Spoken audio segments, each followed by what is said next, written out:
to a special edition of The Average Guys. I'm your host, Jonny D, and with me, as always, my co-host, Kenny K. How you doing, Kenny? Johnny, good to see you.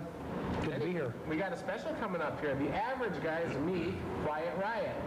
And with us today is Kevin Dubrow, lead singer for Quiet Riot, and we're going to just talk about the rock and roll biz and take the edge off sports a little bit and talk some rock and roll. So stay tuned for however long this interview will last, and I think you're going to like it. And Kevin, welcome to the Average Guys. Good. Can I do a thing too? What's that thing you guys are doing here? Yeah, it's like this sort of like weird thing. What is this like? Is this like?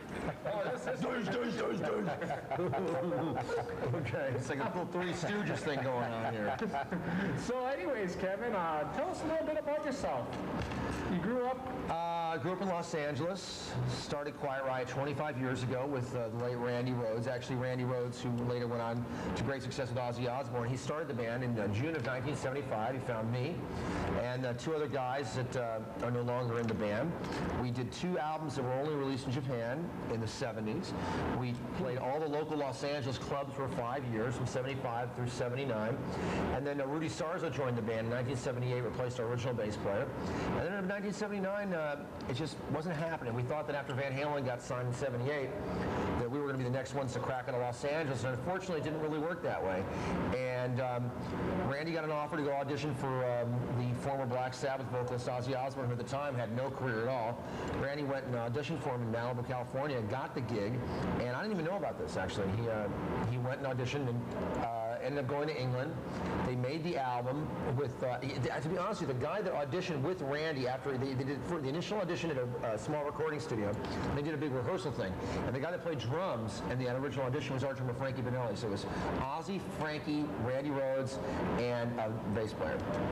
And they went on, and without that lineup, Randy and Ozzy and a couple of English guys made the 2 albums, Blizzard of Oz and Diary of a Madman, right? And then during that time, I continued to play clubs in Los Angeles under the name of DuBrow. Gee, I wonder where I got that name from. And I had a revolving door of musicians, and eventually it ended up that Frankie Banelli, who was a friend of Rudy Sarzo's, came and played with us, with me. Then a band that used to open for us all the time called Snow, their guitar player Carlos Cavazzo, we started working together. And that was the final incarnation right before we got the record deal that ended up being Mental Health. That's my ride. That ended up being our final incarnation. And then when Randy was killed in a plane crash in 1982, Rudy pretty much didn't feel the same vibe about playing in the Ozzy Osbourne band anymore. Expressed interest to come back to Quiet Riot. And that's how we finalized the lineup that we basically have come back to in 1999. Well, there's some names I'm hearing. Rudy Sarzo. There was a band back out of California in the 80s called Hurricane. Was there some members from that band? Yeah, Hurricane was sort of like the relatives of Quiet Riot. Okay. Robert Cavazzo, Tony Cavazzo, who's Carlos's brother, was the bass player in Hurricane, and Robert Sarzo, Rudy Sarzo's brother, was the guitar player. So you had that connection. That's what it is. That's what it was, yeah. So when you talk about Randy Rhoads, he was classically trained. I mean, can you give a little insight on, because I remember seeing Randy Rhoads playing Easter night in 1982 down at the Deck, Duluth Entertainment Convention Center, and I paid my ticket price to see Randy. Amazing guitar player, one of the best. He didn't have to die to become a legend. He would have been, I mean, I thought he was a legend. When I first heard the guy play, I knew how good he was that moment. It was like, whoa, where did this guy come from? It's like some secret, like a treasure. He wasn't really classically trained. He was a regular rock guitar player, started out playing blues, listened to things like Johnny Winter, Leslie West, Alice Cooper. And then as time went along, he started listening to more classical music and started taking a few classical lessons. But to say he was classically trained, which means somebody who started off playing classical guitar, and Randy did not. He was a rock guitar player. Okay. Yeah. And, he was definitely a rocker. I still look at it as it was an opportunity that you don't really appreciate until 2 weeks later when he died in a tragic plane crash, where you get to see him and you say, I saw him. Yeah. And it was Easter night, and they had a little reflection too, and I remember there were protesters down there, Ozzy Osbourne in Duluth on Easter night. That was big news though, Kevin. And yeah, sure. I brought a chocolate bunny down there, and I bit the head off and took the body out. I still sort of regret it. There you go. There you go. Yeah, because you could have had that head of that bunny. That's right. Piece of chocolate, you know? But anyway, so then all of a sudden you came out with Mental Health. Well, let's talk about the bar scenes in LA. We were talking about that earlier, and it was pretty interesting. The Whiskey Go-Go wasn't really your... Well, no, our home for Quiet Riot was a club called the Starwood, which was a couple miles away from where the Whiskey Go-Go was. It was it has a long history because if you're familiar with the story of the Wonderland murders, John Holmes, the famous porno star, had these people set up to be killed, well, because they stole a bunch of cocaine from a guy named Eddie Nash. Well, this guy, Eddie Nash, was the owner of 6 clubs in Los Angeles, one of them being the Starwood, which was one of the biggest rock clubs. I mean, great club. The Whiskey Go-Go is more legendary, but it wasn't really, I mean, it's still open, and I just don't like, I never liked playing there. The Starwood was great. It had a great atmosphere, 4 rooms. Van Halen used to play there all the time. Ourselves, Exciter, which eventually ended up being Dokken. A band called Wolfgang, which ended up being a band called Autograph.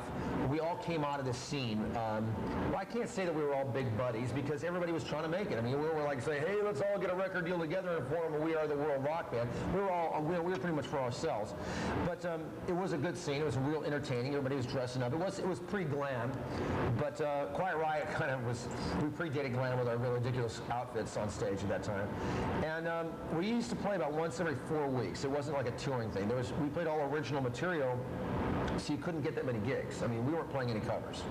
Okay. So then when you did come out with Mental Health, now when you're in the bar scene, were you guys making money out in LA? I mean, no. Okay. So. No. We would take the money we made off the shows and reinvest it in things like equipment and stage clothing and rehearsals. And because we didn't play very often, we had to rehearse and continue to write songs. And also we were recording demos to try to score a record deal. And we had to pay for the demos with our own money.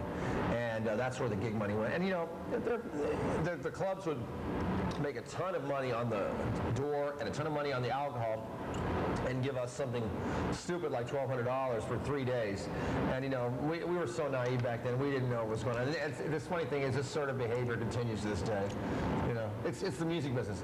Music, I mean, I hate to be negative about it because I love music so, but it is a business where the musicians ourselves, the talent, who love doing what we do, get preyed upon by these basically evil people who have no talent and just suck all the money out of you, you know? I figure you're not going to know any better because you would do it for free if you had the opportunity to do it anyway because you really love to play music. Right. And it's a bunch of suits that went to college and know how to... Some of them haven't. Some of them didn't even go to college. Some just figured, oh, I get it. These guys are too caught up in their music to figure out we can scrum. Okay, that's what it comes down to. Yeah. So then, when Mental Health broke out, and that was 1982? March of '83 it was released. Okay. And entered the charts at 186 Billboard. So, you know, you're pretty excited about that. Yeah. How fast did it take to reach #1? November of 1983. It's quite a slow climb, actually. I mean, it was, no one expected it to do like that because basically you start off with an album that's, you build. The first album does okay, second album does better, third album, hopefully you got a thing going. Our album did so great, and it ended up at #1. The only place for us to go was down from that point on. I think Come On Feel the Noise is without a doubt an anthem song for every high school rock and roller around the country. It still is. I mean, they played the Steelers game just last week. Everybody still plays it for every major sporting event. I mean, Super Bowl, halftime, it's constant. Who wrote the song? An English band called Slade. Oh, geez. When I was a kid, I used to go see Humble Pie a lot. They're my favorite band. A guy named Steve Marriott was a singer. They did a couple tours where Slade was the support act, and we used to come see Slade. We weren't really huge fans. We sort of got what they were doing. We liked their songs, but after the show, the singer used to always do this routine where he used to say, okay, you paid your money, now you're going to move, but in a real raunchy voice. And after the show, we used to always laugh about that, and I could imitate him doing it, which if I imitated it for you right now, you'd just say, well, it just sounds like you singing, you know. Well, I saw Slade in concert. Yeah. So they were a powerful band. Yeah. The singer and me had some similarities in vocal tone, and that's why it was the producer's idea to do that song. So then, even Slade, after you redid their song, they even came back on the scene for one hit. Yeah, Run Away. That opportunity was given because of the success we had with Come On Feel the Noise. That's what Same label again. And so who did you start touring with when the album was? You were here with the Scorpions. Yeah, I saw you guys. that was the first in Duluth was the first date that we ever did in a real concert where Mental Health was released. Yeah. Okay, because I remember that was the Scorpions. That was the very first show. It was an auditorium. Yeah, I remember it well because we were so glad to be out of clubs because we hated playing clubs. So you remember that exact moment being in Duluth? And, yeah. Wow, that's absolutely because it was the first show. That's pretty amazing.